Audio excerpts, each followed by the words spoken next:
7:18. It's Brendan Steinhauser now joining us. We're going to talk a little bit about a possible second big, beautiful bill. The first one wasn't enough. There's going to be a number two. Brendan, thank you for coming on today. We appreciate it. It's great to be on with you. What's on the second one that wasn't in the first one? Because it was big and beautiful. It was. Yeah, there were a lot of wins in there, from making the 2017 tax cuts permanent to passing the no tips on overtime and tips to, support for rural hospitals and reducing, Green New Deal type subsidies. So there's a lot of reforms there that I think you'll see Republicans continue to work on and making sure that we make some of those tax reforms permanent. The other big one's border security. I think you're going to see a focus on that. Obviously, the president has had tremendous success with securing our southern border, but I think they're going to be looking for ways to make sure that we continue that. And so what are the gaps that need to be filled? Where are the funding opportunities to make sure that our Border Patrol and ICE officers have the training they need, the equipment and the tools that they need to get the job done? I think that's going to be a big part of this. And then hopefully, too, we're going to see something here on spending reform because, as you know, we're $36 trillion in debt. That's not sustainable. And so we need to continue to reform programs and reduce spending. Otherwise, we're going to have a lot of other issues to deal with. So hopefully those are some of the things that we see in this kind of next iteration of this reconciliation bill. Sure. Okay, the reconciliation bill, because I know that a lot, if even people on the right were saying this big, beautiful bill spends too much money, we're already in the hole. Yeah, I'm sympathetic to that argument. I've been working in politics in Texas and in D.C. for about 20 years.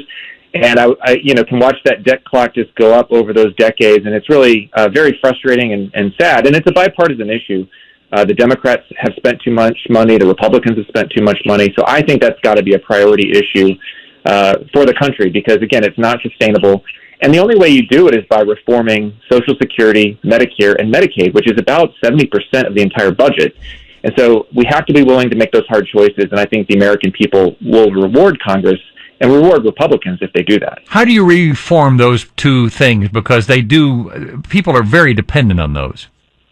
They are. I think, the plans that I've seen in the past that have been good ideas in my mind are ones that guarantee the benefits for anybody over the age of, say, 55, and say, we're not going to touch those at all for Social Security, for example. But for younger people, let's give them a choice. If you're between the ages of 30 and 55 or 25 and 55, let's give you a choice. You can opt in or opt out of the system and then start to phase it into more private accounts for Social Security. And that has been shown to be a great way to save Social Security for those that have earned it and also to, transition us to private accounts, which will be great for workers and great for the economy.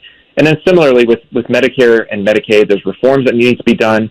But I think just block grants and allowing states to administer those types of programs would probably save us tens of billions of dollars, if not in the long term, hundreds of billions. What about investing that money into something that actually can grow as opposed to putting it in government bonds? I mean, what about maybe investing some of it in the stock market? Well, absolutely. And I think going back to the personal accounts for Social Security, that's exactly what would happen there. If you look at the plan that, for example, Chile implemented many years ago, that's what they did, and they've seen that those accounts have grown tremendously. They track the market. And so, yeah, as a worker, you actually come out far ahead than if you're just relying on future IOU payments, which are not guaranteed. And for those of us who are under the age of 50, Social Security is definitely not something that you can count on for your retirement. Yeah, it's very frustrating, but I keep asking the question. I hear people say that all the time, Brendan, and I always say, show me the name of the politician who's going to get rid of it. Well, I don't think anybody's going to vote to necessarily get rid of it, but I think a phased transition where you provide options, if you allow people to opt in or opt out, there will be some large number of young people who opt out of that system, and that will save us money immediately, and that will also set us on a path for solvency in the future. So I think if you make it optional, that's a great way to do that. Look, President Bush tried this in 2005. He got pretty close. There was a lot of support, and then some other elected officials tried to continue that effort. It didn't have the political will. But look, if anybody can do it, if anybody can make a deal like this, is Donald J. Trump. All right. Brendan Steinhauser, thank you so much. He's from the Alliance for a Secure AI. He's the CEO. I got to tell you, speaking real quick about AI, a lot of people are worried about that it's going to put a lot of people out of work, that maybe it'll take my job for me. Do you see that happening? Yeah, there was a Wall Street Journal article this morning about the massive job losses that are coming and about young people in particular are going to have more and more difficulties getting that first job because AI agents are here and they are starting to replace workers. So I think it's a huge issue that this country is going to have to face. I also have to mention, I'd encourage your listeners to look up the article from The Atlantic over a few days ago where ChatGPT was encouraging all sorts of horrible things, self-harm, murder.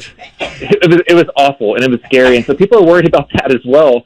So check out that article as well. It might keep you up at night. But look, we have to be tackling these problems head on. We can't put our head in the sand and pretend that they're not there. Brendan Steinhauser, thanks for coming on. We appreciate it. Thank you. Traffic and weather now. Let's go to